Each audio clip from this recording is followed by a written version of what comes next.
বাণিজ্য উপদেষ্টা শেখ বশির উদ্দিন বলেছেন, বিগত সরকারের আমলে বিভিন্ন অপ্রয়োজনীয় প্রকল্প ও অর্থ পাচারের মাধ্যমে দেশের অর্থনীতি পঙ্গু করা হয়েছে। অন্যদিকে সাবেক বাণিজ্যমন্ত্রী খসরু মাহমুদ চৌধুরীর দাবি, বিএনপি ক্ষমতায় গেলে অর্থনৈতিক আমলাতান্ত্রিক জটিলতা কমানো হবে।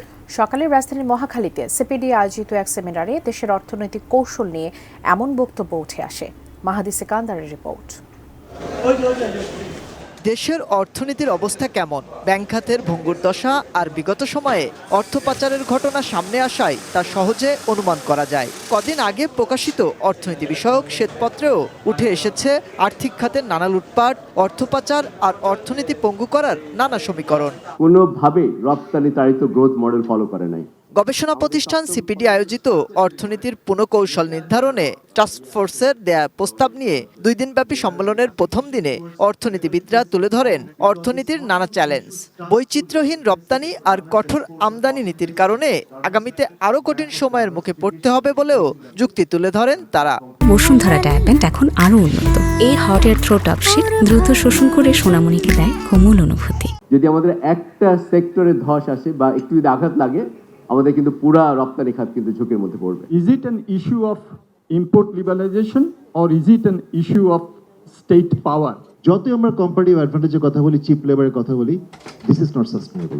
এ সময় সাবেক বাণিজ্যমন্ত্রী দাবি করেন, ভুল কর কাঠামো নিয়েই দেশের উন্নয়নের কৌশল।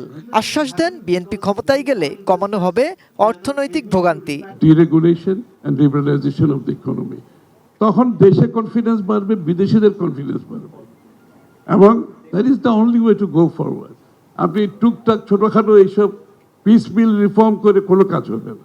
বাণিজ্য উপদেষ্টা তাগিদ দিলেন রপ্তানি বহুমুখীকরণের, জানালেন কিভাবে বয়ে বেড়াতে হচ্ছে বিগত সরকারের লুটপাটের ক্ষত। Appropriate levers bring efficiencies in these 3 things that I think are fundamental for our diversifications enablers. সিপিডির চেয়ারপারসন রেহমান সোবহানের মতে, অর্থনীতির সত্যিকার সংস্কারে বিগত দিনে কোনো রাজনৈতিক দলই আগ্রহ দেখায়নি, তাই বাস্তবতার নিরিখে কৌশল সাজানোর তাগিদ তার। With the FDI investors who are already in Bangladesh, and to ask them then what are the concerns and constraints within which they are actually operating, and then to use that information input to then revisit our strategy. সেমিনারে অর্থনীতিতে গতি ফেরাতে bank ও share বাজারেও বড় ধরনের সংস্কারের তাগিদ বিশ্লেষকদের। Deregulation is very very appropriate. Mahadi Sikandar, ATN news, Dhaka.